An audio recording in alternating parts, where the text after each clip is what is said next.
A young billionaire walked into a bakery in the morning when a poor little girl approached him and whispered, "Mister, I'll trade my shoes for a piece of cake." He looked at her feet and, upon seeing the same birthmark as his missing daughter, he broke down in tears, unable to speak. Jack Cooper woke up to the sound of his alarm. 6 in the morning. Another day just like the others. He sat on the edge of the bed and ran his hands over his face. 3 years since Callie had disappeared, and still, each morning brought the same weight. He got up and opened the curtains. The sky was grey, promising a cold morning. Perfect. It matched his mood. The house he lived in had turned into a kind of hideout. After Callie went missing, Jack pulled away from everything and everyone. He quit his job at the architecture firm, cut off contact with friends, and even avoided his neighbors. People didn't understand his pain, and he was tired of hearing cliches about time and healing. 3 years, and the pain was still there, as fresh as it was on the first day. The day Callie disappeared. On the coffee table, the picture frame with Callie's photo was turned face down. Jack always put it that way before going to sleep. In the morning, he would set it upright again, like a ritual. He picked up the frame and looked at the image of his daughter. Bright blue eyes, brown hair, a smile showing her tiny teeth. 3 years old. That was her age when she vanished. Jack placed the picture frame back where it belonged and headed to the kitchen. Coffee. He needed coffee. The coffee grounds were already in the filter from the night before. He pressed the button on the coffee maker and waited, leaning against the counter. "Enough," he said aloud to the empty room. "I'm not staying home today." The decision was sudden. In recent months, he rarely left the house except for essential errands. But today, the air felt too heavy, the walls too close. He dressed quickly, grabbed his keys, and left. The cold hit him like a slap. Jack pulled his coat tighter and walked toward the car. He had no destination in mind. He just needed to move. He drove a few blocks, the city around him slowly waking up. He realized he was hungry. For days, he'd been eating poorly. Coffee, quick sandwiches, anything that required little effort.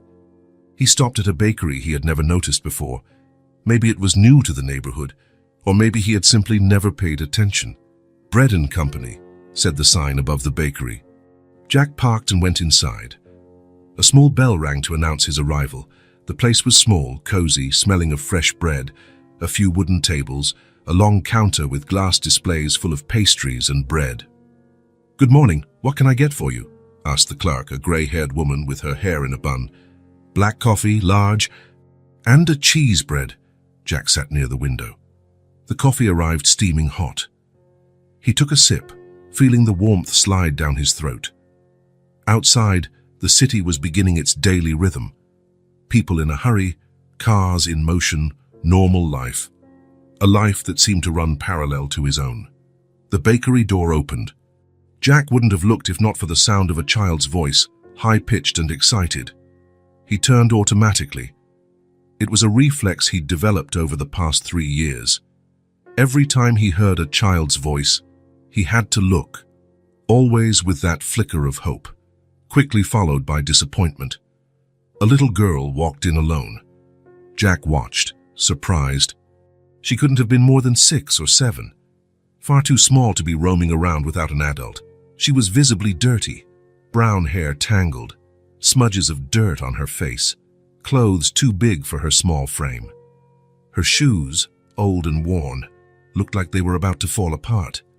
The child entered timidly, looking around with a mix of curiosity and caution. Her eyes lit up at the sight of the pastry displays. She approached them as if she were seeing a treasure, pressing her dirty little hands against the glass. The clerk, who had just finished serving another customer, noticed the girl and frowned. Children on their own usually meant trouble. She approached, maintaining a professional smile. "Can I help you, sweetie?" she asked, leaning forward slightly. Jack observed the scene while pretending to be focused on his coffee. The girl bit her lip, as if weighing her options. "I'm just looking," she said, backing away from the display a little, as though afraid of being kicked out. "Where's your mother?" the clerk insisted. "She's waiting outside," the child lied, without much conviction. The clerk looked toward the door, then back at the girl. It was obvious she was lying. Jack felt a pang of concern. Who would let such a young child wander alone in the city? The girl started walking around the bakery, looking at the other customers. Her gaze lingered on their plates and cups, watching what each person was eating. Jack realized the child was hungry. Then, to his surprise, she began walking toward him. She wasn't looking at him exactly, but at the cheese bread on the plate in front of him. She stopped about 3 feet away and just stared. Jack felt something stir inside him. A mix of compassion and curiosity. Why this girl, out of all the people in the bakery, had chosen to approach him. "Hi," Jack said, breaking the silence. The girl started slightly, as if caught doing something wrong. She looked right at him, and Jack felt a chill run down his spine. Her eyes were an intense blue, almost unreal, a blue he knew well. "Hi," she whispered back. "Are you hungry?" Jack asked, nodding toward the cheese bread he hadn't touched yet. The girl didn't answer right away. She seemed to be deciding whether to trust him. Finally, she took a few more steps closer. "Mister," she said in a low tone, almost a whisper, "I'll trade my shoes for a piece of cake." Jack blinked, confused. "What?" The girl pointed to her own feet, then to the display. "My shoes for that chocolate cake, the one with the blue frosting." There was something so serious in the way she spoke, as if she were proposing a perfectly normal trade. Jack felt a pang in his chest. It was such a desperate and yet innocent proposition. "You don't have to give up your shoes," Jack said, feeling a lump in his throat. "I can buy a cake for you." The girl's face lit up instantly. For a moment, Jack saw what must have been her natural expression, free of suspicion or worry. It was a radiant smile, full of small teeth. "Really?" she asked, as if she couldn't believe it. Jack signaled to the clerk, who was watching the interaction with a mix of curiosity and suspicion. "Please, bring that chocolate cake with the blue frosting for the girl." The clerk hesitated for a moment, but finally nodded and went to get the order. The girl remained standing, swaying on her worn-out shoes, as if she didn't quite know what to do. "Would you like to sit?" Jack offered, indicating the chair across from him. She nodded quickly and climbed onto the chair, sitting on the edge as if ready to run at any moment. "What's your name?" he asked, trying to sound casual. "Lena," she answered, eyes still fixed on the display, waiting for her cake. "And yours?" "Jack." "Jack," she repeated, as if testing out the sound. "Thanks for the cake, Jack." The clerk brought the slice. It was a generous piece of chocolate cake with a bright blue frosting. Lena's eyes grew wide, as though she'd never seen anything so wonderful in her life. "Go ahead," Jack said, nudging the plate toward her. Lena needed no further encouragement. She picked up the fork and sliced off a piece, bringing it to her mouth reverently. She closed her eyes as she tasted it, savoring every particle of sweetness. "Is it good?" Jack asked, smiling at the expression of pure delight on the girl's face. She only nodded, already cutting another piece. She ate slowly, relishing each bite as if it might be her last. Jack watched her, feeling a strange familiarity in the scene. The way she slightly tilted her head as she chewed, the movement of her tiny hands holding the fork. Something about it stirred his memories. That was when he noticed. As she ate, Lena swung her legs. The motion caused her oversized dress to ride up a bit. On her left ankle, there was a mark, a crescent-shaped birthmark. The air caught in Jack's lungs. His heart seemed to stop for a second. The mark was identical, exactly identical to Callie's. Same shape, same size, same place. Jack felt his eyes burn. A tear slipped out, then another. He couldn't hold back the silent sob that shook his shoulders. It was Callie's birthmark. It had to be. "Are you crying?" asked Lena, leaning over to see his face better. Jack tried to hide it, but it was too late. The tears were now flowing freely. "I'm sorry," he said, grabbing a napkin. "Ooh. It's just, that mark reminded me of something." Lena glanced at her own ankle curiously. It's my birthmark. Mommy says it's special, that it looks like a crescent moon in the sky." She smiled proudly. "Only I have a mark like this." Jack swallowed hard, trying to control the emotions threatening to overwhelm him. Callie's voice echoed in his memory. "Daddy, look at my moon mark, it's special." It was exactly what he used to tell her when she was little. "What is that on your ankle?" Jack asked, his voice trembling despite his effort to stay calm. Lena looked down at her ankle again. It's my birthmark. Mommy says it looks like a moon." Jack swallowed. His hand shook as he lifted the cup to his lips. The coffee was cold now, but he barely noticed. "Do you live near here?" he asked, trying to regain his composure. "Sort of," Lena answered, focused on her cake, apparently unaware of the impact her words and presence were having on Jack. Jack studied the child more carefully. The shape of her face, the tilt of her head when she spoke, the gesture of tucking her hair behind her ear. Everything seemed so familiar, and those blue eyes. Nobody else had eyes exactly that shade, except he needed to keep it together. He'd been through this before. For 3 years, he'd seen his daughter in every child he came across. The pain of disappointment when he realized his mistake always made things worse. "Is the cake tasty?" he asked, trying to sound normal, though his voice still shook slightly. "It's the best cake in the world," Lena replied, licking the blue frosting from her fingers. There was a blue smudge at the corner of her mouth, and she didn't seem to care. Jack wanted to ask more. Who was this mommy she mentioned? Where did she live? Why was she alone? But he was afraid of scaring her off, afraid she would run away and he'd never see her again.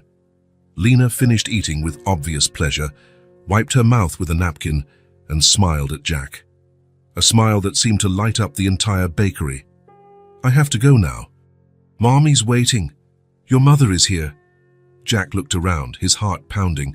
Maybe he could meet this woman, talk to her, find out.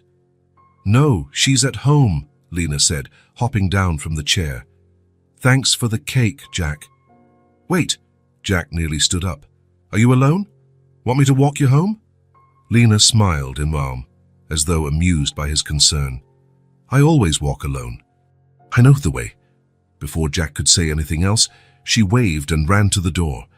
The little bell rang as she left, happily skipping along the sidewalk as if she'd just received the best gift in the world. Jack watched through the window as she walked away. He saw her turn to look at him one last time, waving, before turning the corner and disappearing from sight. The image of the mark on her ankle was burned into his mind. Was he going insane? Or was it possible that... The memory struck him like a punch to the gut. The day Callie disappeared, 3 years ago, it was a Sunday. Jack was at home, working on an urgent project. Diane, the babysitter, had taken Callie to play at Riverside Park, just 2 blocks away. It was a safe, familiar place they went almost every weekend. Callie loved that park. "I'll be back in an hour," Diane had said before leaving with the little girl, who was carrying Rosie, her inseparable rag doll, and wearing a new denim overall. Jack barely noticed the time passing, immersed in his work. It was only when the phone rang that he realized more than 2 hours had gone by. "Jack?" Diane's voice trembled. I can't find Callie." The world seemed to slow down. "What do you mean? You can't find her?" "She was in the sandbox, playing with other kids. I was sitting on a nearby bench. I swear it was only a minute. When I looked again, she was gone." Panic was immediate. Searches, shouts, the police. Then came days of investigation, weeks of anguish, months of fruitless searching. All they found was Rosie, the doll, lying on a path leading out of the park. Jack kept Rosie in a box in his room. Sometimes, when the pain became unbearable, he'd open the box just to feel the lingering scent still clinging to the fabric. The noise of the bakery brought him back to the present. The coffee in his cup was cold. Jack stared at it for a moment, realizing something had changed inside him.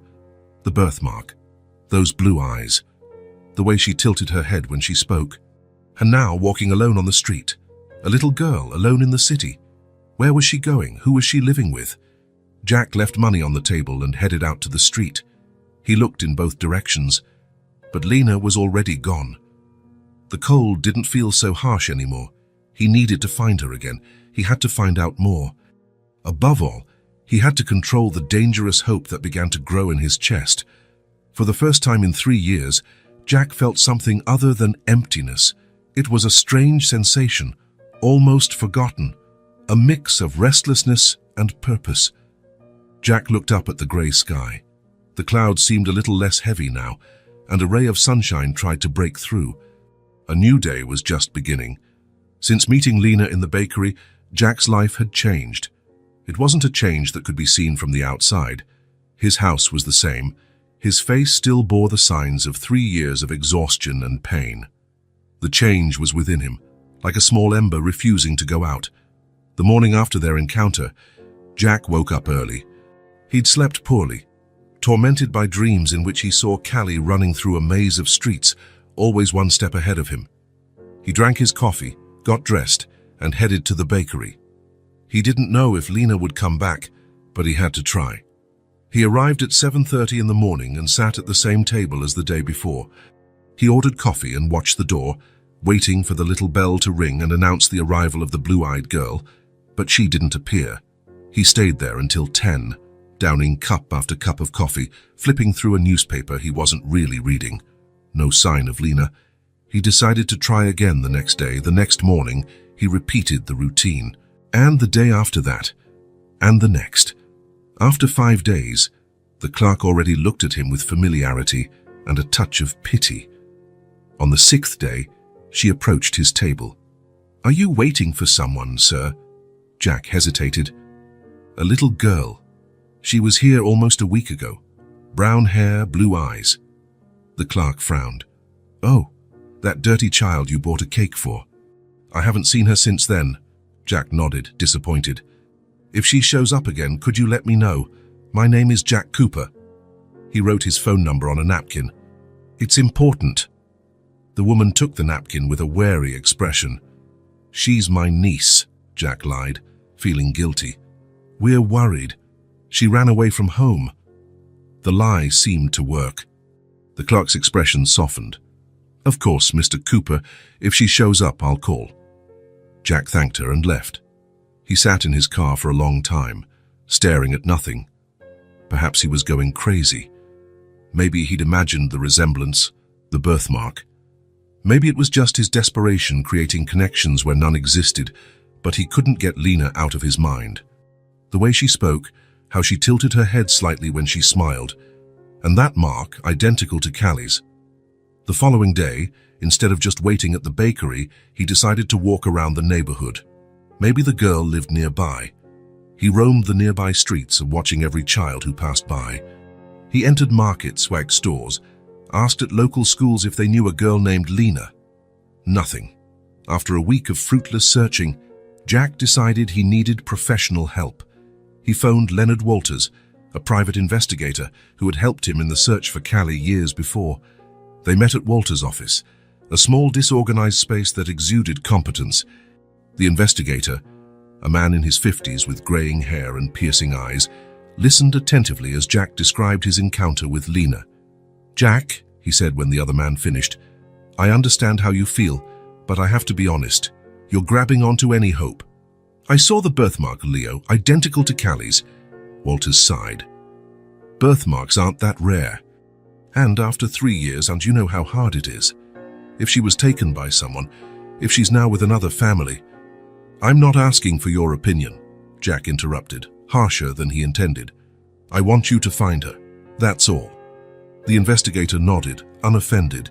He knew the pain this man carried. "I'll need a detailed description.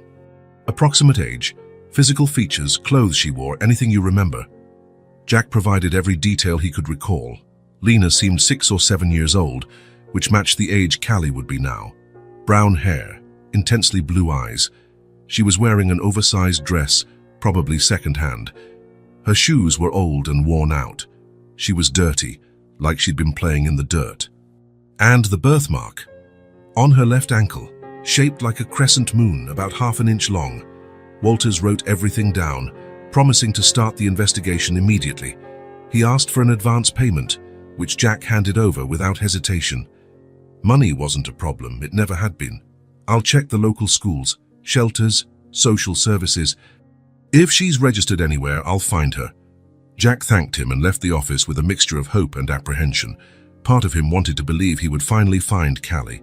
Another part feared discovering he was just chasing ghosts. The next few days were torture.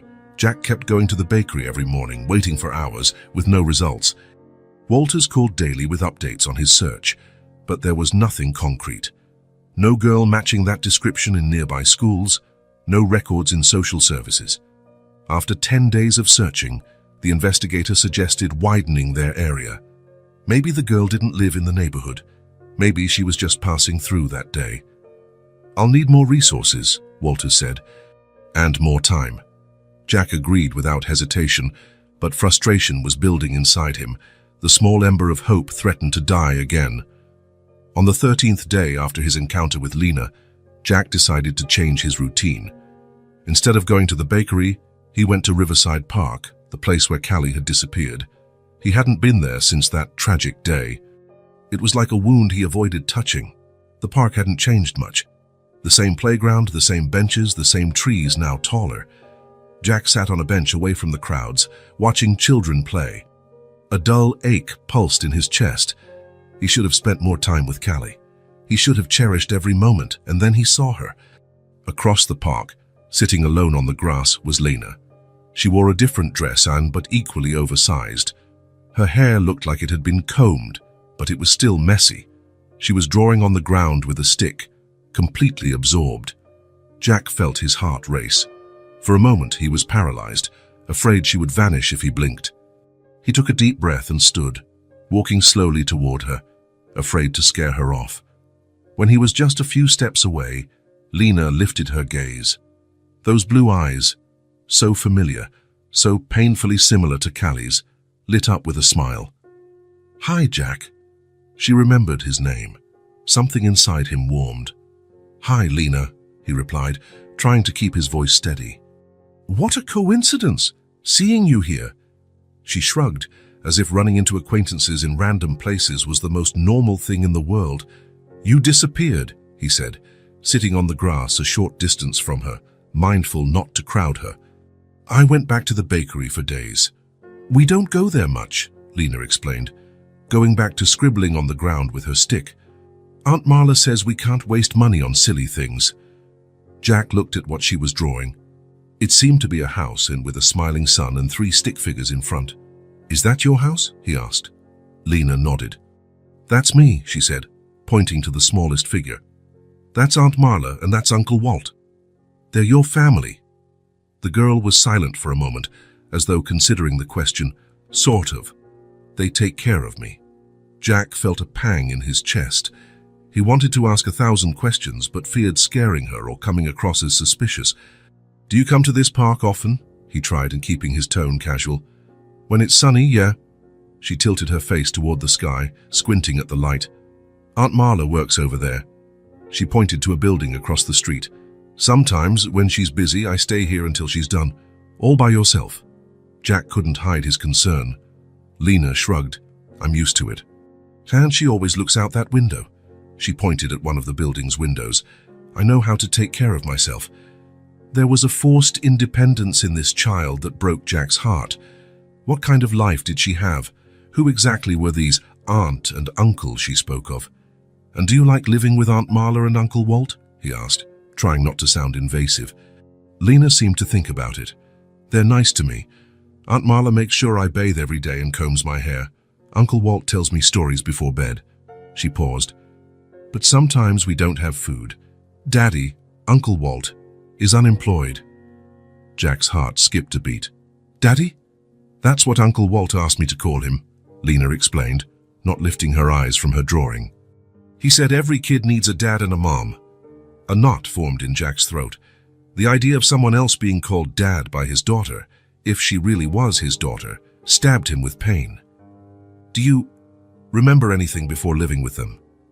The question slipped out before he could stop himself. Lena stopped drawing and looked at him with a confused expression. "What do you mean?" Jack swallowed. "Have you always lived with them since you were a baby?" Lena frowned, as though trying to recall. "I don't know," she finally replied. "But Aunt Marla says she found me when I was really little." Jack's heart hammered. "She found you? Where?" The girl shrugged again. "I don't know." "I never asked." Jack took a deep breath, trying to stay calm. He couldn't overwhelm Lena with too many questions at once. "You like to draw," he commented, changing the subject. Her face lit up. "I do. My teacher says I'm good at it. Look." She proudly showed him the drawing of the house and the family. Jack smiled, genuinely touched. "It's very good." They fell silent for a moment, Lena absorbed in her drawing, Jack watching her with a mixture of hope and fear.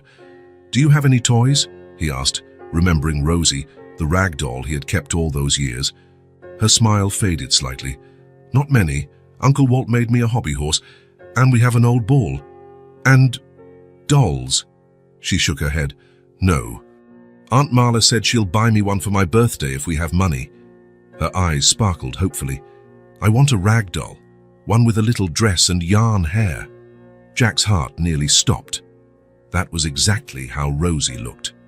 "Have you ever had a doll like that before?" he asked, voice trembling. Lena paused her drawing and gazed off into the distance, as though trying to pull a memory from a foggy place. "I think I did," she said at last. "Sometimes I dream about a doll with a red dress." Rosie wore a red dress. Jack closed his eyes for a moment, trying to control the surge of emotion. When he opened them, he saw Lena watching him curiously. "Are you sad again?" He tried to smile. No, I'm okay. I just remembered something." Lena nodded, as though she perfectly understood, and went back to her drawing. Jack watched her in silence, noting every tiny gesture, every expression. He was more convinced than ever that this was Callie, his daughter. But how to approach her? How to tell her the truth without scaring her or causing problems with the people who had cared for her these last 3 years? And what if he was wrong? What if it was just a cruel coincidence, a girl who looked like his lost daughter? "Lena," he said finally, carefully, "do you think you could take me to meet Aunt Marla and Uncle Walt? I'd like to talk to them." The girl looked surprised. "Why?" Jack thought quickly. "Well, you said your dad's unemployed. I know people who might help him find a job." It wasn't exactly a lie. If Walt really needed work, Jack could help. But his main purpose was to meet the people who had been raising, possibly even kidnapped his daughter. Lena considered the offer for a moment, then smiled. "Aunt Marla will be happy. She always says we need a miracle." "Do you know where she works?" Jack asked, looking at the building Lena had pointed to before. "Yeah, she cleans offices. She'll be done soon." Lena looked at the sun. "She always comes to get me when the sun's right there." Jack nodded, a mixture of anxiety and hope swirling inside him. He would finally meet the people who had been with his daughter for 3 years. If Lena was really Callie. "I can walk you to our house tomorrow," Lena offered. "It's a bit far, but I know the way." Jack hesitated. He didn't want to wait until the next day. He was afraid the girl would disappear again. On the other hand, maybe it was better to talk to Walters first, to prepare more thoroughly. "That would be great," he said at last. "We can meet right here, on this bench, tomorrow morning?" Lena nodded, smiling. "Okay. Uncle Walt will be home too." "He's always at home." Jack smiled, trying to hide the storm of emotions raging inside him. The missing doll, Rosie, which he still had, untouched, made him sink into a deep silence. How would he tell this child he believed he was her real father? How could he explain 3 years of separation? How would he deal with the people who had raised her all this time? "I have to go," Lena said suddenly, standing up. "Aunt Marla's coming." Jack looked toward the building and saw a woman stepping out of the main door. She was the same woman from the bakery, thin, tired-looking, but dressed neatly. "See you tomorrow, then," he said, also getting to his feet. Lena waved and ran toward the woman. Jack watched as she left, his heart heavy with hope and fear. The girl looked back one last time and waved before taking Marla's hand. "Tomorrow," Jack thought. "Tomorrow might be the day I finally get answers, or the day I lose hope forever." Jack woke up before his alarm.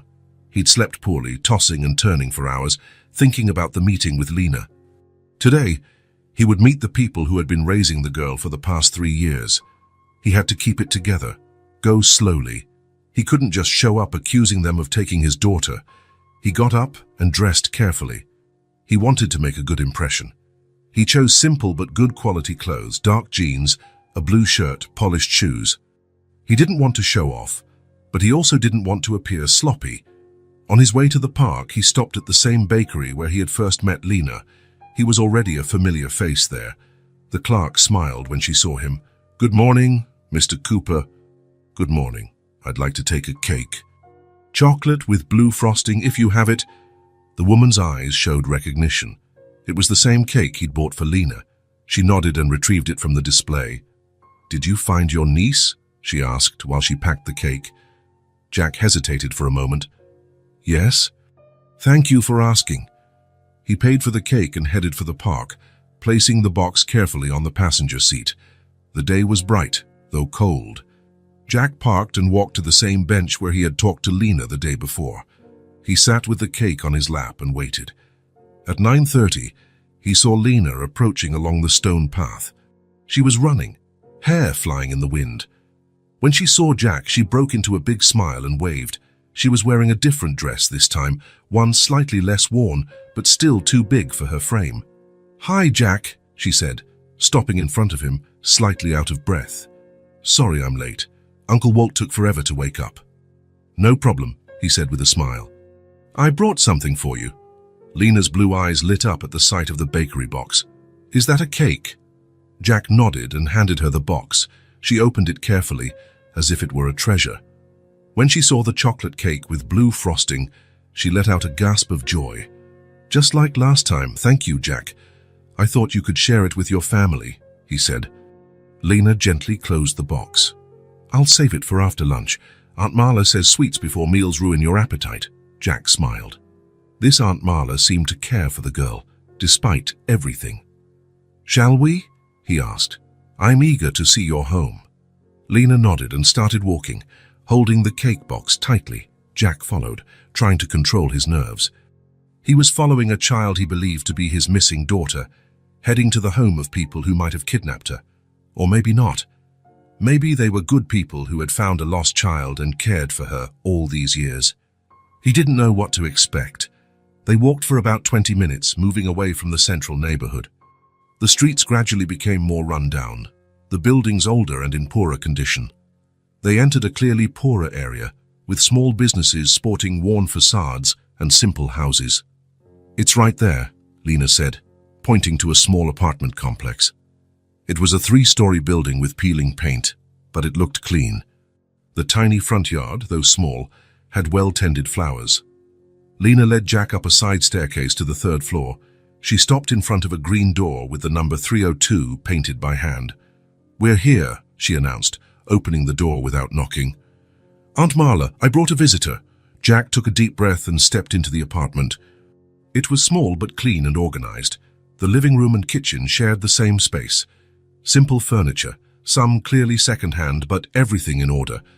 On the walls, a few children's drawings taped up, probably Lena's work. A woman emerged from another room. It was the same woman Jack had seen at the bakery and the park. Thin, tired, her brown hair pulled back in a messy bun. She wore an apron stained from cleaning supplies and appeared surprised to see a stranger in her home. "Hello," she said, wiping her hands on the apron, visibly nervous. "Lena, who is this man?" "It's Jack," the girl answered cheerfully, placing the cake on the table. "He bought me cake at the bakery, remember? And he found me in the park yesterday. He said he can help Uncle Walt get a job." Marla gave Jack a suspicious look, which he met with a polite smile. "Jack Cooper," he introduced himself. "Forgive the intrusion, but I met Lena by chance, and she told me about your family's situation." Marla shook his hand briefly. "Marla Winters. This is our home." Then, turning to Lena, "Sweetie, go get Uncle Walt. He's in the bedroom." The girl dashed off to the other room. Jack and Marla were left alone in the living area, an awkward silence between them. "I want to be clear," Marla began, her voice firm despite her nerves. "We don't accept charity." "If you're here out of pity, you can leave." Jack shook his head. "This isn't charity.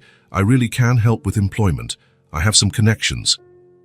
Before Marla could respond, Lena returned, pulling along a tall, thin man. He looked about 40, with grey strands in his hair and stubble on his face. He looked tired, with deep circles under his eyes, but there was kindness in his gaze. "Uncle Walt, this is Jack," Lena exclaimed.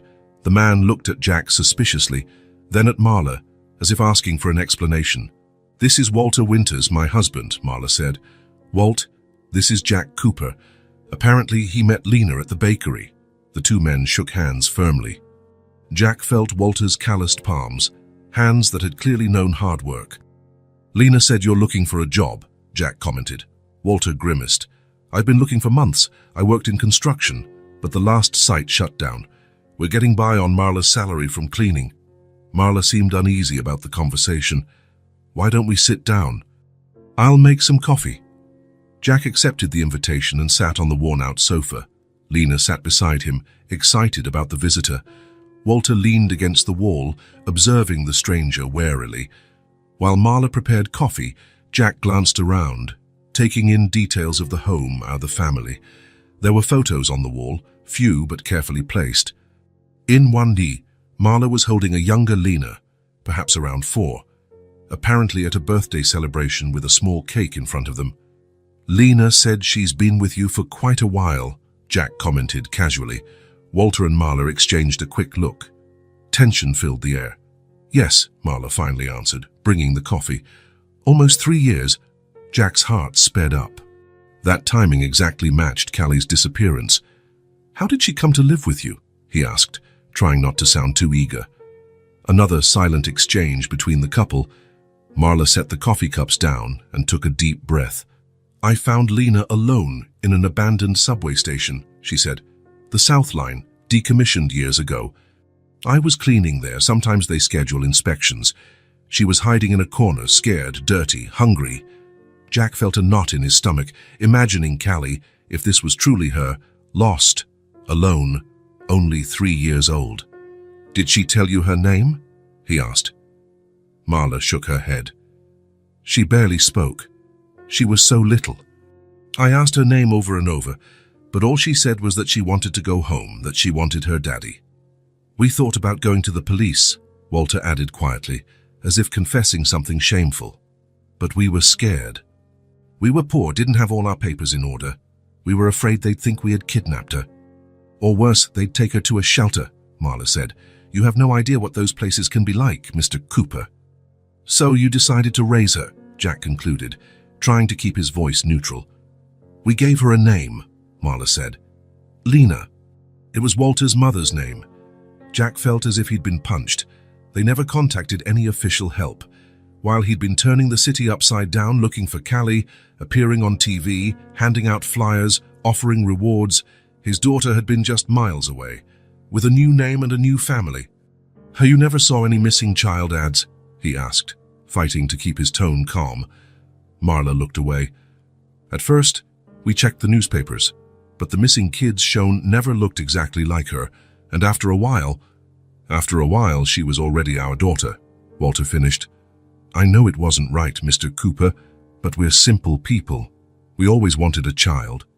When Lena came into our lives, it felt like a gift from fate." Lena, who was playing with a small cloth ball on the floor, seemed oblivious to the tension in the room. Jack watched her, noting how at ease she appeared, at home. These people had cared for her lovingly for 3 years. They had given her a home, a name, a family. "I understand," Jack said, trying to process everything. "And you never saw any ad about a missing girl?" Marla frowned, clearly uncomfortable with the question.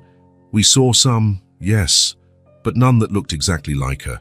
And, to be honest, after a while we stopped looking. She was our daughter now." "I know it wasn't right," Walter admitted. "We could have searched more, but we're simple folk, Mr. Cooper. We always wanted a daughter. When Lena showed up, it felt like a miracle." Jack nodded, understanding more than they realized. What was he supposed to do now? Reveal that he believed he was Lena's biological father? Call the police? Or just walk away and leave the girl with the family that had loved and cared for her? He looked at Lena, who was now kicking a small makeshift ball around, seemingly unconcerned with the tension in the room. He couldn't just take her from them. He couldn't traumatize her again, but he couldn't walk away either. Not now that he'd found her. "About the job," Jack said, deciding to hold back for now. "I know some people in construction. I can make some calls if you're interested." Walter looked surprised. "Of course I'm interested. Any honest work would help right now. Jack pulled a card with his number from his pocket. Call me tomorrow. I'll see what I can do. Marla eyed the card suspiciously. Why are you helping us? You barely know us. Jack looked at Lena again. Let's just say, I know how important it is to have a happy family. He stood, preparing to leave. He needed time to think, to plan his next step. Confronting them now, without solid proof, could be disastrous. Thanks for the coffee, he said. And Lena, thank you for showing me your home. The girl smiled. Are you coming back? Jack's heart constricted. If your aunt and uncle let me... Yes. Walter and Marla exchanged glances. After a moment, Walter extended his hand. You'll be welcome, especially if you have news about a job. Jack said goodbye and left the apartment with his mind spinning. As he descended the stairs, he tried to organize his thoughts. These people had taken good care of Lena.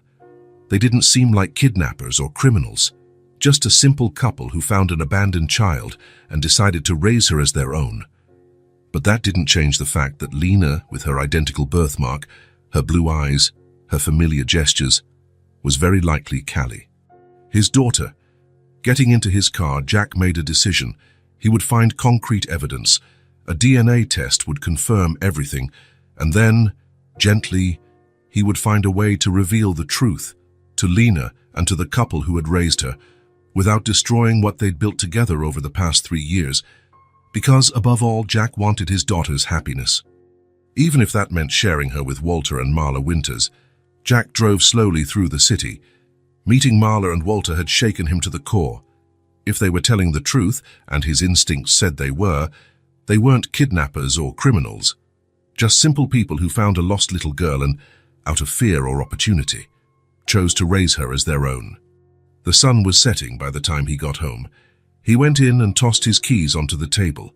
The house felt different now, less empty, somehow, as if hope had taken shape and filled the vacant spaces. He headed straight for the bedroom.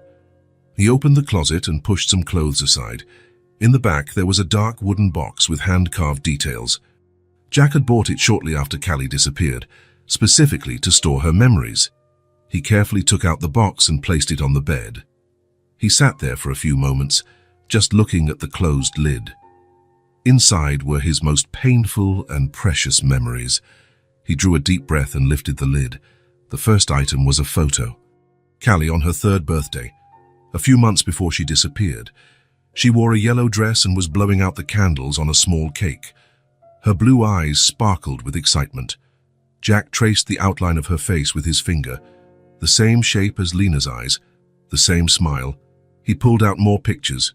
Callie as a newborn, in her mother's arms at the hospital.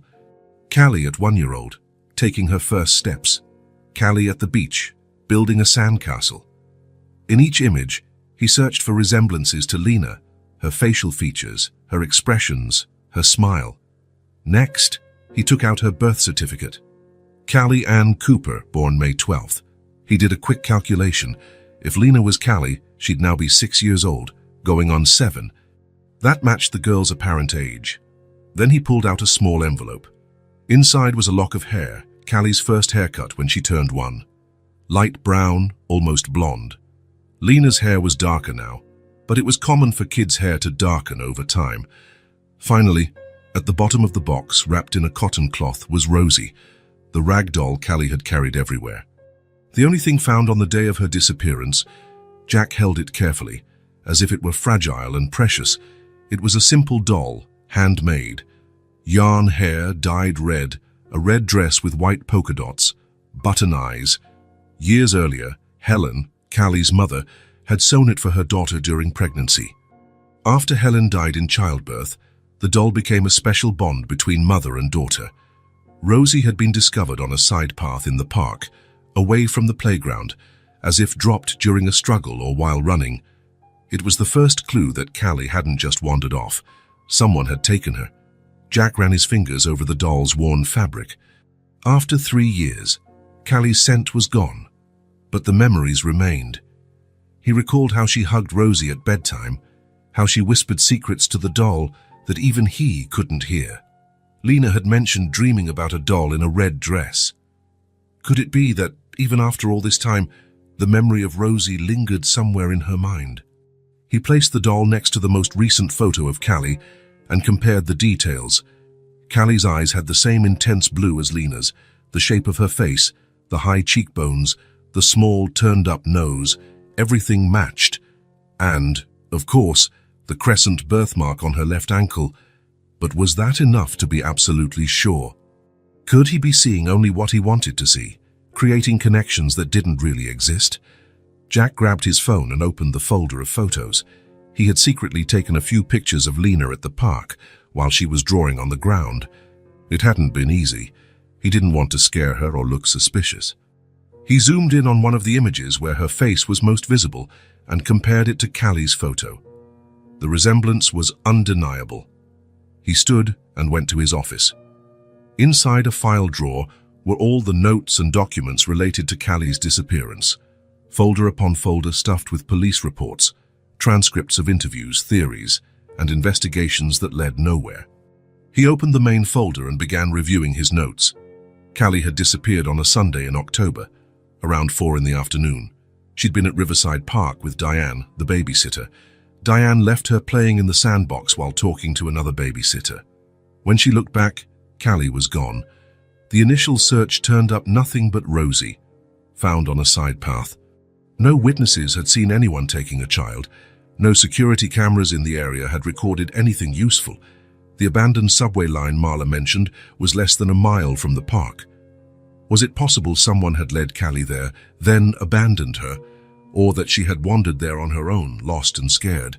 Jack checked the dates on the reports. Marla had said she found Lena nearly 3 years ago, which aligned with the time of Callie's disappearance. She also said Lena was very young, which fit Callie's age at the time, just 3 years old. He went back to the bedroom and picked up Rosie again. The doll was now more than a memory. It was a silent witness, a link between past and present. If Lena really was Callie, Rosie would be the concrete proof. Would the girl recognize her old companion? But how to do this without frightening the child, without creating a confrontation with Marla and Walter, who had clearly loved and cared for her over the past 3 years? Jack sat on the edge of the bed, pressing Rosie to his chest. All the evidence pointed to Lena being Callie. The timing, the age, the physical traits, the birthmark, even her fragmented memories of a red-dressed doll. In his heart, he believed he'd found his daughter, but he needed certainty, absolute certainty, before he acted. Before potentially turning everyone's life upside down, a DNA test would be conclusive. But how could he get a sample without arousing suspicion? And if the test confirmed what he felt in his soul, then what? Would he take Lena away from those who had lovingly cared for her? Would he initiate a legal battle that might traumatize her even more? Jack carefully put Rosie back in the box. He'd come up with a plan tomorrow. He'd find a way to get definitive proof and, more importantly, a way to resolve the situation in a manner that prioritized Callie's happiness, Lena's happiness, above all else. Because, beyond anything else, his daughter deserved peace. She deserved love. And that meant, regardless of the result, difficult decisions lay ahead. Jack closed the wooden box and returned it to the closet. For the first time in 3 years, he truly felt alive, with purpose.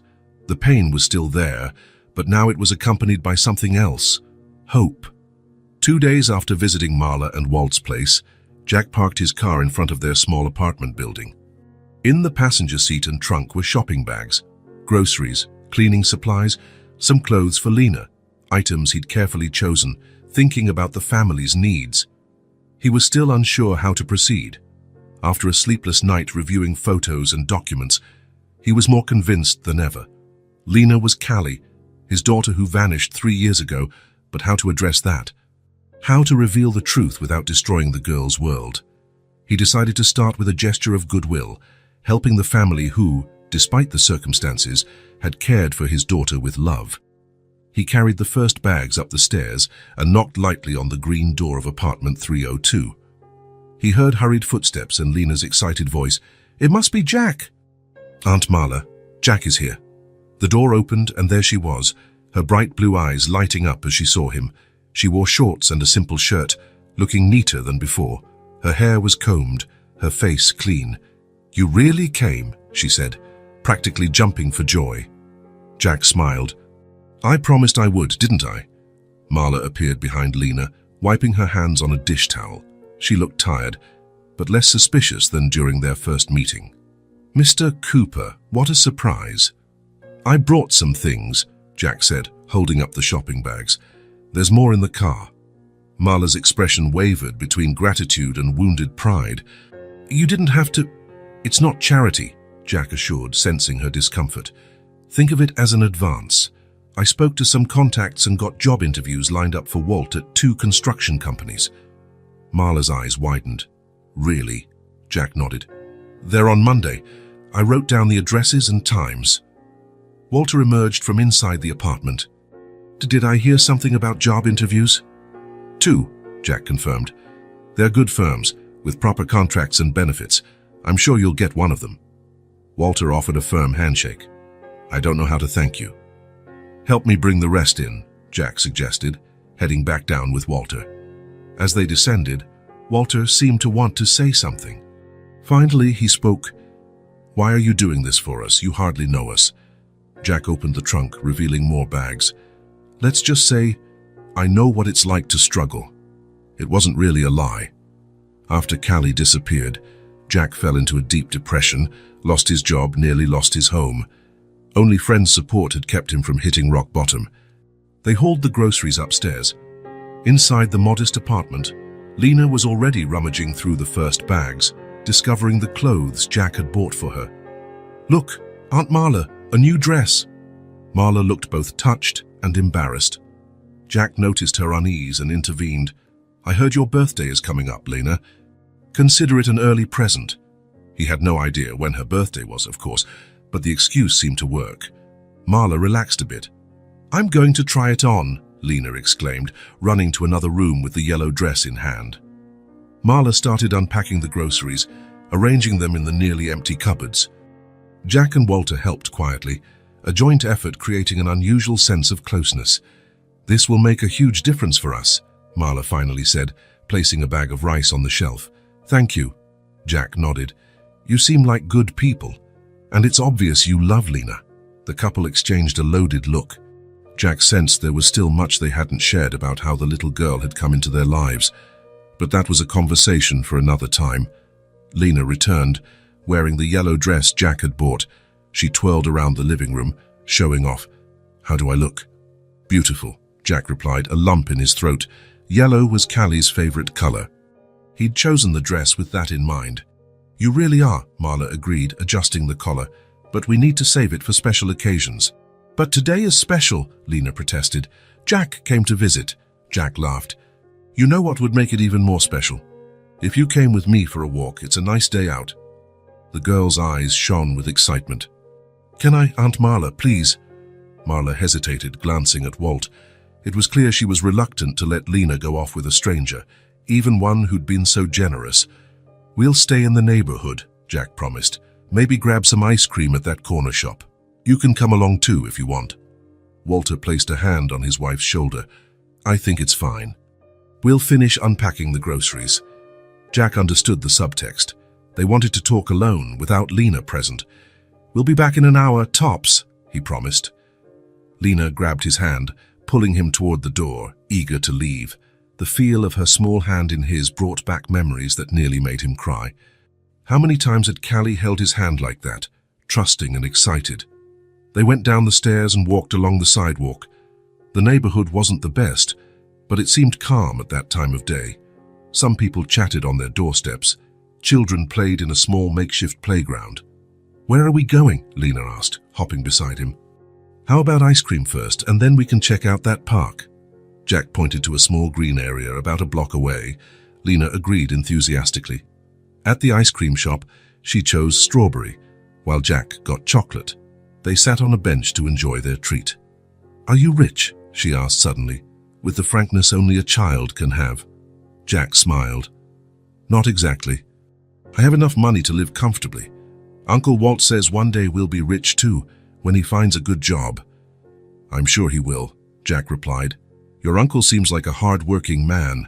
Lena licked her ice cream thoughtfully. Do you have a family, Jack? The question caught him by surprise. Jack hesitated, looking into the distance. I had a daughter, he said finally, his voice low. She disappeared, and after that, everything lost its color. It was the first time he'd spoken of it so simply, without the weight of details, circumstances, or blame. Just the raw truth. He had a daughter. She vanished, and the world became colorless. Lena stopped eating and looked at him with her big blue eyes. A surprising empathy passed through her gaze, beyond her years. Without a word, she reached out and took his free hand. Maybe she's closer than you think, she said, with a wisdom that seemed far too deep for a 6-year-old. Jack felt his heart skip a beat. Could it be, on some level, she knew that she had memories, intuitions? He smiled, fighting back tears that threatened to surface. The love was there, the same love he'd felt the moment he held Callie in his arms for the first time in the hospital, the same love that had kept him going through 3 years of searching. But it still wasn't time to reveal everything. Who knows, he replied, gently squeezing the child's hand. They finished their ice cream and walked over to the small park. Lena showed him her favorite spots, the tree where she liked to hide, the bench where she sat to draw, the stepping stones she pretended were a river. Jack watched her, memorizing every movement, every expression. It was like rediscovering his daughter, getting to know her again after 3 years. It was both painful and wonderful. When they returned to the apartment, Marla and Walt seemed to have made some sort of decision. A new calmness surrounded them, a quiet determination. Lena, sweetheart, Marla said, why don't you go play in your room for a bit? The grown-ups need to talk. The girl made a face but obeyed. When the bedroom door closed, a heavy silence fell over the room. Thank you for everything you've done for us, Walter began. Groceries, clothes, job interviews. It means a lot. Jack nodded.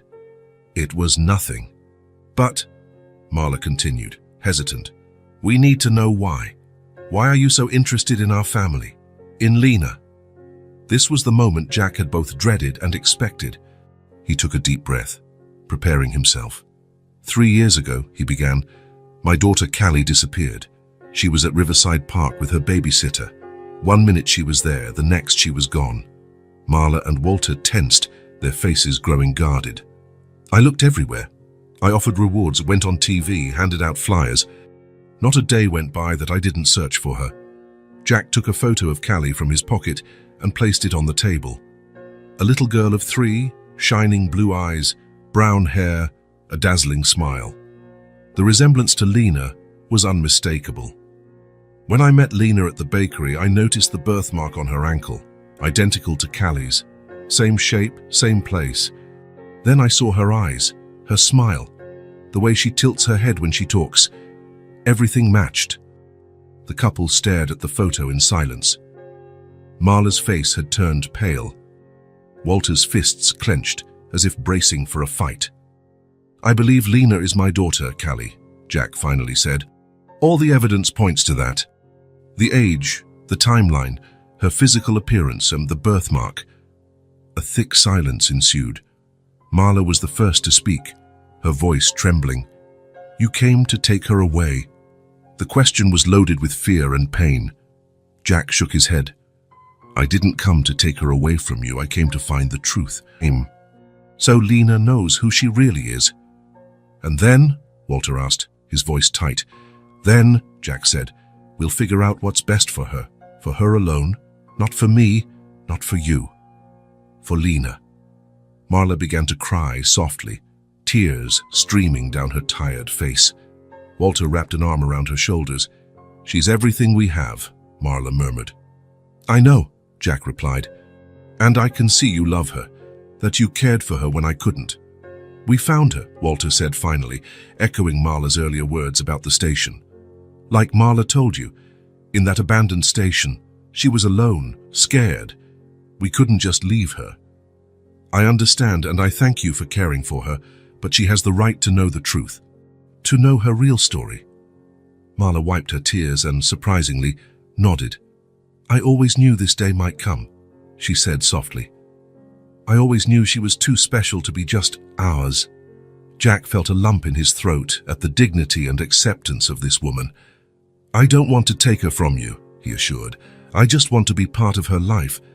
I want her to know she was never abandoned, that she was always loved, always looked for." Marla looked at him, her eyes still full of tears but calm. "She's always been love," she said, voice breaking. "From the first moment, and now love is coming back to her." Jack reached out and placed his fingers lightly over Marla's on the table. A simple gesture, loaded with meaning. A truce, a shared understanding that Lena's well-being came first. "How do we do this?" Walter asked. "How do we tell her?" "Gently," Jack replied, "one step at a time. First, we need to be absolutely sure. A DNA test." "It's not necessary," Marla interrupted. "Looking at this photo, at you, there's no doubt. She's your daughter." Jack felt tears he could no longer contain slipping freely down his cheeks. "Thank you," he whispered, "for taking care of her, for keeping her safe." Marla squeezed his hand. "And now," she said, "let's find a way to make this work. For her, just for her." Jack nodded, speechless. In the other room, they could hear Lena's voice singing a little song.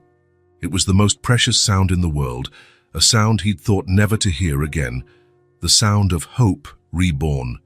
3 days had passed since Jack's talk with Marla and Walt. 3 days of careful planning, hushed conversations while Lena played in the other room, and difficult decisions made amid tears and tentative smiles. It was time to tell the girl the truth. Jack awoke early that morning, filled with a nervousness he hadn't felt since the day Callie was born. He took a long shower, dressed carefully, and placed in his pocket a small object he'd prepared for this day. A silver locket containing photos of himself and Callie, taken on her 3rd birthday. It would be a gift to mark the beginning of their new life together. Everything had been arranged with Marla and Walt. They would tell Lena the truth together, as a united family trying to do the best for the child they all loved. Afterward, Jack would take her to see his house, the place where she had lived the first 3 years of her life, now lost from her memory. The plan was simple. Jack would pick up Lena at 2 in the afternoon. They'd go back to Marla and Walt's apartment, and all of them would sit down with the girl. They'd explain in terms a 6-year-old could grasp. They'd reassure her that her routine wouldn't change, that she'd only be gaining another home, another parent, more love in her life. As he drove to Marla and Walt's neighborhood, Jack rehearsed mentally what he'd say. How do you explain to a 6-year-old that the aunt and uncle she knew weren't actually related to her? How do you make her understand that he, nearly a stranger, was her real father, that her name wasn't Lena, but Callie? It was a heavy truth for a small child, but it had to be done. They all agreed on that. Jack parked in front of the building at exactly 2 o'clock. Before he could get out of the car, he saw Marla running toward him, her face twisted with worry. "We can't find her," she said breathlessly. "Lena went out to play an hour ago and hasn't come back." Jack's blood ran cold. "What do you mean, she hasn't come back? Where did she go to play?" "The little park, like always. Walt already checked there. She wasn't there. We're searching everywhere." Jack tried to stay calm, though panic was flooding him like a tidal wave. "Let's split up," he said, taking charge. "I'll drive around the area. Walt can check other places she might go. You stay here in case she comes back. Let's exchange phone numbers." They hurriedly swapped numbers and went in different directions. Jack got back in the car and drove through the neighborhood, slowing down at every corner, scanning each group of children, every nook where a small girl might be. After 20 minutes with no sign of her, panic gave way to despair. The sky, once clear, darkened rapidly. Heavy grey clouds gathered, threatening a storm. "Not again," he muttered, a lump in his throat. "Please, not again." Memories came rushing back in painful flashes. The park 3 years ago, the babysitter's phone call, the frantic search, the emptiness that followed. It was like reliving the worst day of his life, as if he were being wrenched from his own story again. His chance for happiness ripped away once more. He stopped the car and called Marla. "Any news?" he asked, unable to hide the distress in his voice. "Nothing. Walt's checked the whole neighborhood. I'm calling our neighbors. I'm going to head to the bakery where I first met her. Maybe she went there. He hung up and drove toward the bakery a few miles away. The sky kept darkening, and the first raindrops began to hit the windshield. At the bakery, the clerk who knew him said she hadn't seen Lena that day. Jack left his number again, asking her to call immediately if the girl showed up. Back in the car, he phoned Marla again. "I'm heading back to your apartment. We need to call the police." "Walt doesn't want to involve the police," Marla replied, voice trembling. "He's afraid they'll take Lena away from us." Jack closed his eyes, understanding their predicament. The couple had no legal custody of the girl. If the truth came out, "Let's keep looking for one more hour," he decided. "If we don't find her, we'll have to call the police, no matter the consequences." The rain intensified, quickly turning into a storm. The wind whipped through the trees, and the pounding rain on the car roof was deafening. Jack struggled to see through the windshield, scanning the near-deserted streets for any sign of a small figure. That was when his phone rang. It was Walt. "I found someone who saw her," he said, his voice barely audible over the downpour. "A lady near the convenience store. She said she saw Lena walking alone about an hour ago, heading toward the municipal park." The municipal park was a few blocks away, a larger, more developed space than the small park near their place, complete with an artificial lake and newer playground equipment. "I'm on my way," Jack answered, taking a sharp turn. He arrived at the park in under 5 minutes. He parked haphazardly and jumped out into the rain, which soaked him instantly. The park was empty, the playground equipment abandoned and swaying in the wind. "Lena!" he shouted, running through the soggy pathways. "Lena, where are you?" Only the storm responded. Jack kept searching, despair growing each second. He ran around the lake, checked every slide, every swing, every corner where a child might hide. Nothing. Heart pounding with terror, Jack stopped in the middle of the park, rain streaming down his face, blending with tears he couldn't hold back. "Please," he pleaded to the stormy sky, "don't take her from me again." "Not now." Then he noticed, across the street bordering the park, a row of small shops. Most were closed due to the storm, but their facades offered a little shelter under the eaves. Something pushed him that way. He dashed out of the park, crossing the street in the pouring rain, ignoring the cars honking at him. He began checking each storefront, each covered doorway. At the third shop, a small bookstore that was closed, he saw a tiny figure huddled against the glass door. Brown hair, drenched. A yellow dress, soaked. The dress he'd bought her. "Lena!" he shouted, racing toward her. The girl lifted her face, her blue eyes wide with surprise. "Jack, what are you doing out in the rain?"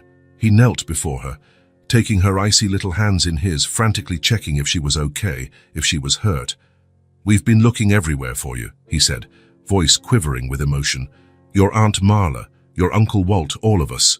We were so worried." Lena looked genuinely surprised. "But I just came to see the big park.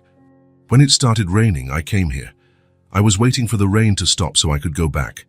The simplicity of her explanation, the natural way she spoke, as if there were nothing strange about a 6-year-old walking alone through the city and sheltering from a storm, broke Jack's heart.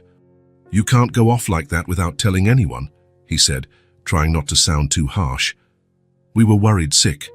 "I'm sorry," she replied, lowering her eyes. "I wanted to see the ducks in the lake. People say there are ducks here."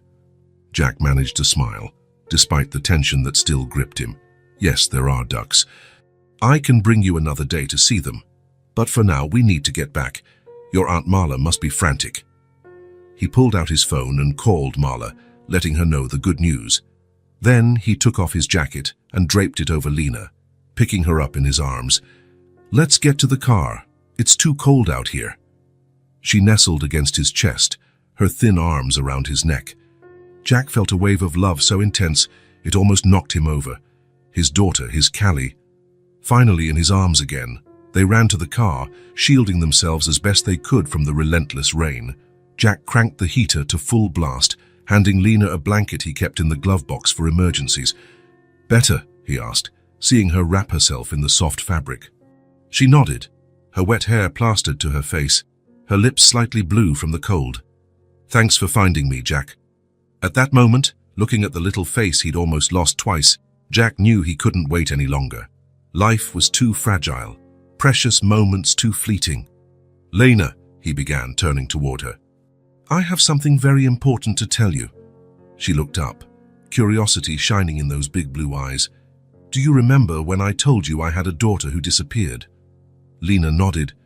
"You looked sad when you talked about her." "Yes, I was sad, because I missed her so much. I searched everywhere for her for a very long time." Jack took her tiny hands in his, aware that what he was about to say would change her life forever. "Lena, I believe, no, I'm certain, you are my daughter. Your real name is Callie, and I'm your father." The girl froze, eyes wide as she tried to process those massive words. "But dear Uncle Walt is my dad," she said finally, confused. "Uncle Walt and Aunt Marla took very good care of you these past 3 years," Jack explained gently. "They love you very much. But before that, you lived with me. Your name was Callie, Callie Ann Cooper." "Callie," she repeated softly, as though testing the sound of the name. "Yes. You were only 3 when we got separated. It's normal that you don't remember." Lena, Callie, looked out the window at the rain. Jack waited, giving her time to take it all in. "How do you know it's me?" she finally asked, with a surprising maturity. Jack smiled. "Lots of things. Your blue eyes, just like mine, your smile, and especially the birthmark on your ankle. The crescent moon. My daughter Callie had the exact same one." The little girl lifted the hem of her soaked dress and looked at the mark that had always been there. "I have photos of you as a baby," Jack continued. "I have your birth certificate. And I have your doll Rosie, the one you dropped the day we lost each other." "A doll with a red dress?" she asked, suddenly looking at him. Jack's heart pounded. "Yes, how do you know?" "I sometimes dream about her," she said simply, "but I thought it was just a dream." The tears Jack had been holding back finally spilled over. He pulled the child into a tight hug, feeling her small, fragile body against him. "You have 2 families now," he whispered into her wet hair. "Uncle Walt and Aunt Marla, who love you so much, and me, your dad, who never stopped looking for you. You'll never be alone again." When they finally parted, Jack saw that her eyes were brimming too, though no tears fell. She studied him intently, as if searching his face for something familiar, something that would spark an old memory. "Callie," she said again, thinking it through. "Callie Cooper." A small smile crept onto her lips. "I like it," she said finally. "It sounds like me." Jack smiled through his own tears. This was the beginning of something new, the start of a long journey of rediscovery and reconnection. It wouldn't be easy. There would be confusion, questions, maybe even anger or sadness, but they were together now, and that was all that mattered. "Let's go home," Jack said, starting the car. "I have so many things to show you." "Which home?" she asked, genuinely puzzled. "Aunt Marla's or yours?" "First we'll stop at Aunt Marla's so she and Uncle Walt know you're safe. Then you can see our home. The home where you were born." She nodded, satisfied with that answer. As the car made its way through the rain-soaked streets, the storm began to let up. The last rays of the afternoon sun broke through the dispersing clouds. Jack glanced at the little girl in the passenger seat, his daughter, Callie. After 3 years of darkness, light was finally returning to his life. The night was long. After finding Lena, now Callie, under the bookstore awning, Jack had taken her back to Marla and Walt's apartment. Between tight hugs, tears, and explanations, the 3 adults finally told the girl the whole truth. It was a hard conversation, with simple questions that required complex answers. "So you're not really my aunt and uncle?" she asked Marla and Walt, confused. "Not by blood, sweetheart," Marla replied, holding her little hands. "But we're your aunt and uncle at heart. We always will be. And he's my real dad." She pointed at Jack. "Yes," Walt confirmed, his voice breaking. "Your real father." The girl absorbed the information silently, her big blue eyes flicking from one face to another, as if looking for something familiar in her suddenly upside-down world. "We'll do a test," Jack explained gently. "A test that shows when a father and daughter are really related. Then tomorrow we'll know for sure." She nodded seriously. She didn't cry, didn't run away, she just accepted it, with the surprising resilience of children. They spent the night all together in the apartment. Jack slept on the small couch, folding his long legs to fit in the cramped space. He didn't mind the discomfort. He was close to his daughter, nothing else mattered. In the morning, Walt took them all to a clinic Jack had arranged. The procedure was quick and simple.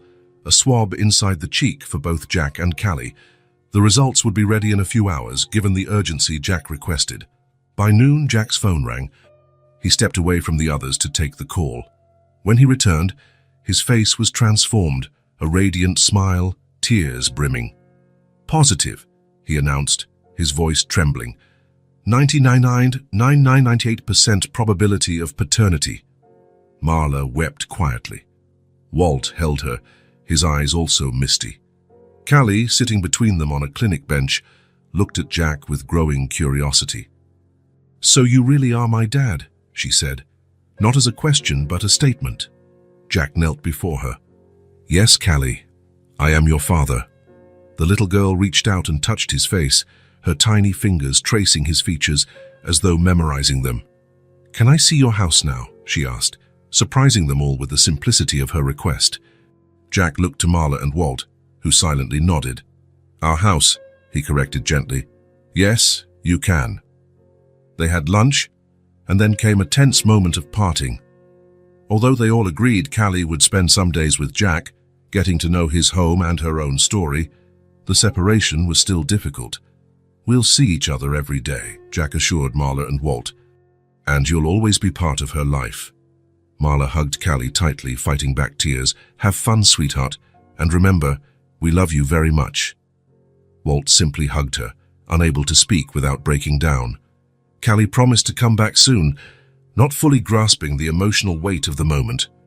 And so Jack and Callie were in the car, heading for the house where they'd once lived together years ago, a house she didn't remember, but that had been her first home. "Is it far?" she asked, watching the unfamiliar streets pass by. "Not too far, about 20 minutes. Is it a big house?" Jack smiled. "Not really big, but comfortable. It has a backyard where you used to play." "I used to play there." "Yes, when you were very little. There's a swing your grandpa built for you." She absorbed that in silence. "I have a grandpa." "You had one," Jack corrected gently. "My father. He passed away right before you, before we got separated." Callie nodded, staring out the window again. Jack wondered what was going through her mind.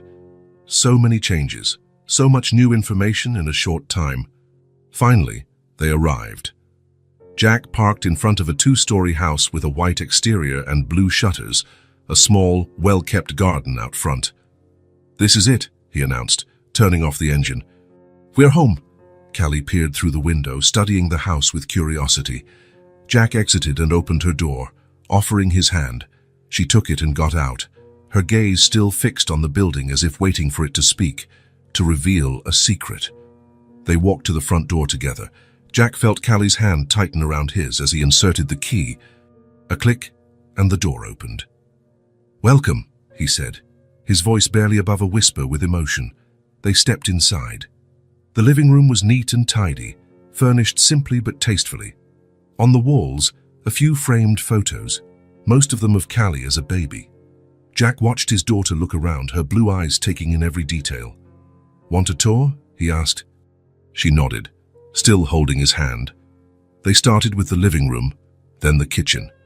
Jack showed her the backyard with its faded swing. She touched the rusty chain with interest.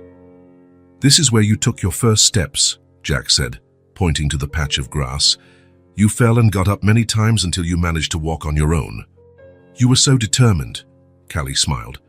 A small but genuine smile. It was the first time she'd really smiled since learning the truth. They went back inside and climbed the stairs. Jack showed her his own room, the bathroom, a small library. Finally, they stopped in front of a closed door, painted a pale yellow. "This," he said, his voice unsteady, "was your room." He turned the knob and slowly opened the door.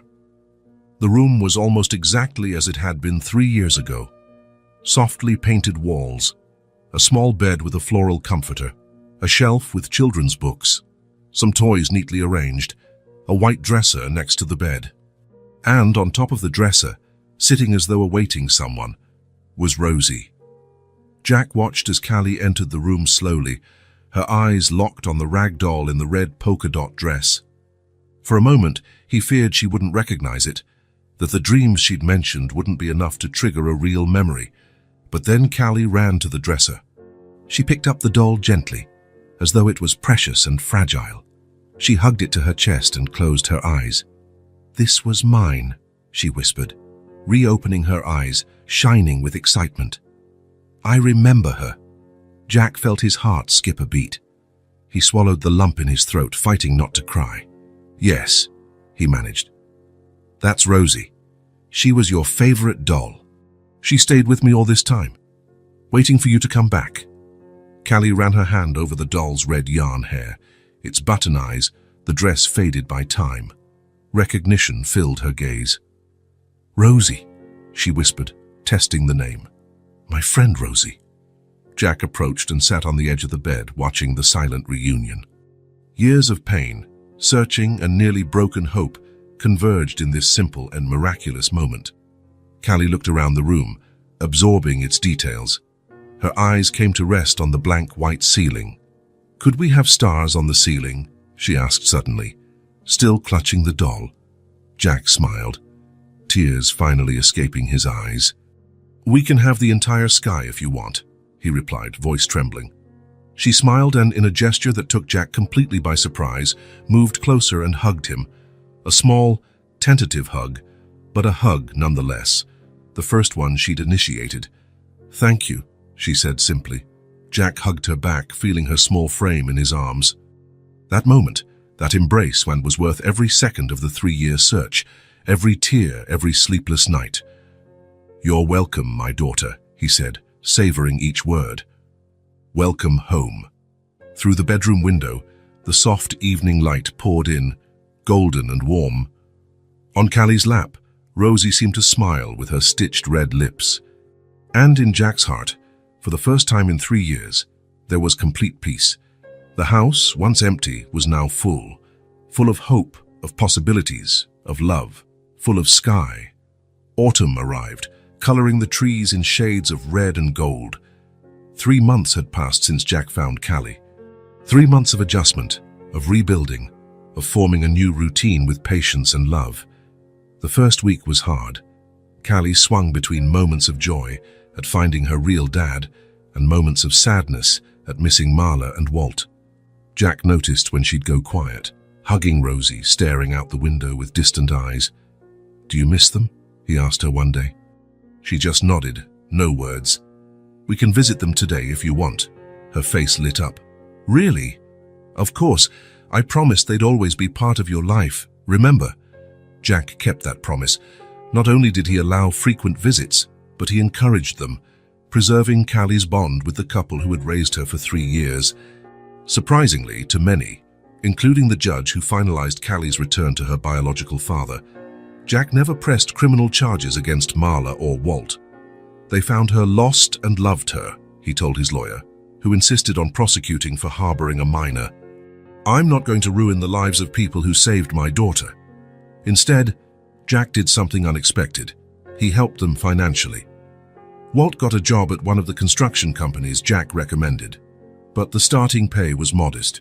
Jack offered assistance so they could move to a better apartment closer to his own house, making Callie's visits easier.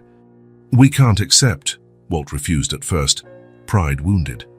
"We already took your daughter for 3 years." "You didn't take anything," Jack countered. "I'm offering this, for Callie, so she can have everyone she loves close by." Jack's gentle persistence finally wore down the couple's resistance. They found a modest 2-bedroom apartment just 10 minutes from Jack's home, enough space for Callie to feel at home during visits. "The second bedroom is for you," Marla told the girl, showing her the new place. "So you have a place whenever you stay with us." It became part of the routine. Callie spent most of her time with Jack, but slept at Marla and Walt's twice a week. She had clothes, toys, and books in both homes. Over time, this unusual arrangement began to feel normal. The transition to a new school took time, too. Jack enrolled her in a better institution closer to his house, but maintained contact with her old teacher and classmates. They explained the situation to the principal and new teachers, who were understanding and helped Callie adjust. "How was school today?" Jack asked each afternoon when he picked her up. Early on, her answers were brief and shy. Over the weeks, she grew more talkative, sharing stories about new friends, art classes, and the book her teacher read to the class. At home, Jack transformed her bedroom into the sky he'd promised.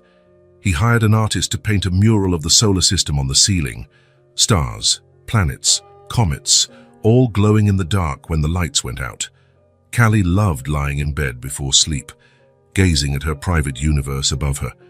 "Dad," she said one night, the words still sounding fresh and experimental on her lips, "why did you look for me for so long?" "Uncle Walt said it was a really long time." Jack sat on the edge of the bed, choosing his words carefully.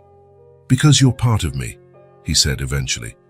"It was like someone took a piece of my heart. I couldn't live fully without you." Callie thought about that, her blue eyes reflecting the painted stars on the ceiling. "Aunt Marla said they looked for me too when I got lost, but they never found me." "They found you in a different way," Jack said gently, "and took very good care of you. That's why they'll always be your family too." This acceptance, that mutual respect among the adults, made all the difference. Callie never had to choose between Jack and the couple who raised her. She was never forced to reject one past to embrace another. Instead, she was encouraged to weave all parts of her story into one unique, special narrative. Over the first holidays after being reunited, everyone worked to create new traditions. For Callie's 7th birthday, they had 2 parties, one at Jack's house and one at Marla and Walt's. At Christmas, Callie opened gifts under the tree at her dad's house in the morning and had dinner with her aunt and uncle at night. New Year's Eve, they celebrated together. "I never thought this was possible," Marla said to Jack during one of these gatherings, watching Callie and Walt assemble a puzzle at the dining table. "I thought you'd hate us." "Hate would only bring more pain," Jack replied, "for all of us, especially Callie." The wisdom of that decision manifested each day. Callie thrived, shielded by the love of 3 adults who placed her well-being above everything else. Her grades in school improved. At home, she slept better, free of the nightmares that had plagued her in the first days after the revelation. The professionals Jack consulted, a pediatrician and a child psychologist, were impressed by her progress.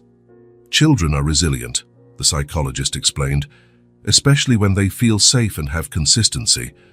And safety was one thing Callie had in abundance. She knew she was loved, cared for, valued. She knew she had not just one, but 2 homes where she was welcome. 2 families that respected one another. "Have you thought of getting married again?" Walt asked Jack one day, while they watched Callie and Marla plant flowers in the small garden of the couple's new apartment. Jack smiled, surprised by the question. "I haven't, actually. Right now, Callie is my priority." "She needs a mother," Walt commented. "Not that you're not enough, but I know what you mean." "But she has Marla, and for now that seems to be enough." Time rolled on, the seasons changed, and Callie grew. The traumas of the past didn't vanish completely. Sometimes she still woke up confused, calling for Marla in the middle of the night. Other times she panicked if Jack was late picking her up from school, afraid of being abandoned again. But those moments became fewer, overshadowed by happy days, shared triumphs, and new memories formed. One Sunday afternoon, Jack took Callie to a park, not Riverside Park where she'd disappeared, but a new one closer to their home. He sat on a bench while she played on the swing, her laughter echoing in the air. Watching his daughter, Jack felt a peace he never thought possible a few months ago. The emptiness he'd carried for 3 years was now filled, not just by Callie's presence, but by what they'd built. Something rare and precious, an extended family, united not by blood or obligation, but by love and respect. On the swing, Callie rose higher and higher, her brown hair flying in the wind, her face lit with joy. Safe, loved, known. The bonds between them weren't conventional, but they were real and strong, and most importantly, they would remain, growing, evolving. flourishing just like Callie herself. Rain tapped softly on the windows that Sunday afternoon. Jack and Callie had cancelled their trip to the zoo because of the weather. Instead, they decided to stay home, watch a movie, and bake cookies. It was a perfect day to snuggle under a blanket with hot chocolate and stories. They were in the living room, Callie sketching in her new drawing pad, Jack reading a book, when the girl asked suddenly, "Did I have a mum?" The question caught him off guard. In all the months since she'd come to live with him, she had never asked about her mother. Jack slowly closed his book. "Yes, you did," he said, thinking carefully about how to answer. "Her name was Helen." Callie set down her colored pencil and looked at him with eyes so much like his. "Where is she?" Jack took a deep breath. He'd prepared for this moment, but it was still hard. "Your mom passed away when you were born, Callie. There were complications during the delivery." The girl absorbed the information with a seriousness beyond her 7 years. "She died so I could be born." "Not exactly," Jack gently clarified. "She got sick very suddenly, and the doctors tried to save her, but they couldn't. It wasn't anyone's fault, especially not yours." Callie nodded, processing. "Do you have pictures of her?" Jack's heart pounded. It was as though she'd read his mind. "I do," he answered. "Actually, I was thinking of showing them to you. I think you're old enough now." He got up and walked to the bookshelf. Behind a few volumes, he pulled out a rectangular wooden box, similar to the one containing Rosie, but larger. He carried it back and sat beside Callie on the couch. "This is a special album," he said, opening the box, "with photos of you when you were a baby, and some of your mum. I've been saving it for when you were older." Inside was a navy blue leather-bound album with the initials C.A.C., Callie Ann Cooper, embossed in gold. Jack opened it carefully. On the first page, a photo of a young, beautiful woman with long brown hair and bright green eyes. "This is Helen." "Your mother," Jack explained. "She was a photographer. She loved taking pictures of landscapes, sunsets, flowers." Callie looked at the photo intently, as if she wanted to memorize every detail. "She was pretty." "Very," Jack agreed, turning to the next page. "This is from our wedding." Helen wore a simple white lace dress, her hair in a loose bun with small flowers. Next to her, Jack looked nervous and incredibly happy. "You loved each other?" Callie asked. "Very much. It was a whirlwind romance, but intense. We met when she was hired to photograph one of my architecture projects. 6 months later, we were married." The following pages showed the couple in various settings at the beach, in a park, cooking together. Helen appeared pregnant in the last photos, her belly growing, her smile more radiant each time. "She was so happy you were on the way," Jack said, his voice cracking a little. "She set up your room, picked your name. She made Rosie by hand, just for you." They reached photos of Callie as a baby, newborn at the hospital, wrapped in a yellow blanket. Her first baths, her first solid foods, her first tooth, her first steps. "That's me," she asked, pointing to a photo where she was about a year old, covered in mashed peas. Jack laughed. "Yes, you hated peas. You still do, as far as I can tell." Callie grinned. "Peas are awful." They kept going. There were many pictures until Callie was 3 years old, and then nothing. The rest of the pages were blank, a void symbolizing the 3 lost years, the time they'd spent apart. Jack watched his daughter run her fingers over the empty pages, her expression thoughtful. "Why are there no more pictures?" she asked. "Because that's when we lost each other," he said gently. "I couldn't photograph your growing up anymore." Callie nodded, understanding. She stayed quiet for a few moments, still looking at the empty pages. "We need to take new pictures," she said decisively, "to fill this album with the new part of our story." Jack felt something warm spread in his chest. "Yes, we do. You're absolutely right." "Can we start today?" she asked, excited. "Even though it's raining, we can do it inside, us baking cookies." "Sure," Jack said, smiling at her enthusiasm. "I'll get the camera." As Jack got up, Callie continued flipping through the album, now smiling. "You know," she said, just as he was leaving the room, "it's kind of strange." "What is, sweetie?" "Before, I only had Aunt Marla and Uncle Walt. Now I have two dads. Jack paused, heart pounding. Two dads? Yeah. Uncle Walt always told me to call him Dad. And now there's you, my real dad. She turned, looking at him with those blue eyes so much like his own. Can I call you Dad, or do you want me to call you Jack? It was as if all the air had left the room. Jack felt tears spring to his eyes. Since their reunion, Callie had still called him by his name. He'd chosen not to pressure her, giving her time to adapt. Now, suddenly, I would love for you to call me Dad, he managed, his voice trembling with emotion. Callie smiled that radiant smile that always melted his heart. Okay then, Dad. The simple word, just 3 letters, seemed more precious than any jewel. Jack crossed the room in 2 strides, kneeling and pulling his daughter into a gentle, yet tight embrace, as if she might vanish. I love you so much, he whispered into her hair. I love you too, Dad, she replied, her thin arms wrapping around his neck. They stayed like that for a long moment, hugging on the sofa with the open album on Callie's lap. The rain kept falling outside, but inside that house, a private sun glowed bright. A sun made of reconciliation, healing and renewed love. When they finally let go, Jack discreetly wiped his eyes. I'll get the camera, then we can make those cookies, okay? With chocolate chips? Lots of chocolate chips, he promised. As Jack left the room, Callie returned to examining the photo album. She touched the picture of Helen, then the blank pages. A small, knowing smile curled her lips, as if she, at 7, understood something profound about life, loss, and new beginnings. The blank album no longer symbolized just the lost years. It had become a promise of the future, a space waiting to be filled with new memories, new joys, the continuation of a story that refused to end. The backyard was in celebration. Roses, daisies, and sunflowers filled the garden beds that Jack and Callie had planted together months ago. Beneath the apple tree, tables with colorful tablecloths, arrangements of wildflowers, and yellow and blue balloons swayed in the warm summer breeze. A handmade banner read, "Happy Reunion Anniversary." A whole year had passed. A year since Jack and Callie became father and daughter again. To commemorate the date, Jack organized a simple but meaningful party. He didn't want anything extravagant, just cherished people, good food, and a chance to give thanks for the miracle that had changed their lives.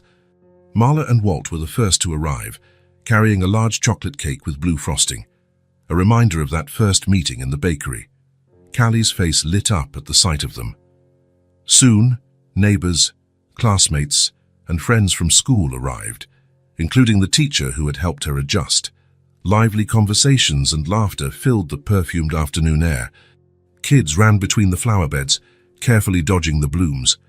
The dessert table overflowed with cupcakes, pies, and cookies, many baked by Callie herself, proud of her new baking skills. Jack watched it all from the porch, a sense of completeness warming his heart. His house, once so empty and quiet, now overflowed with life. He smiled at the sight of Walt manning the grill, Marla arranging desserts. Over the past months, they had formed an unlikely but genuine partnership, united by love for the little girl in the yellow dress. Everything is perfect, Marla said, approaching with 2 cups of lemonade. Wouldn't be possible without you, Jack replied sincerely. Callie ran across the lawn. Rosie clutched to her chest. Her yellow dress fluttered like butterfly wings. She paused here and there, introducing her doll to the guests, proudly explaining that Rosie was special, made by a mother she'd never known. As the sun began to set, everyone gathered to sing Happy Anniversary. Callie's face shone in the glow of the candles, her blue eyes reflecting the golden flame. After they cut the cake, while the guests chatted happily, she tugged on Jack's sleeve, looking at him with that serious expression she sometimes wore. "Dad," she said, the word now flowing naturally. "Can I tell you something?" Jack knelt to her eye level. "Sure, Princess." Callie gently cupped his face in her small hands. "I have 2 names, 2 homes." She paused, her blue eyes locked on his. "And all of it is love." Jack smiled through tear-filled eyes. After all these years, he hadn't just found his daughter, he'd found himself again. If this story touched your heart, Subscribe to the channel and turn on notifications so you don't miss the next ones. Leave a like because it helps this story get recommended to more people. See you in the next story.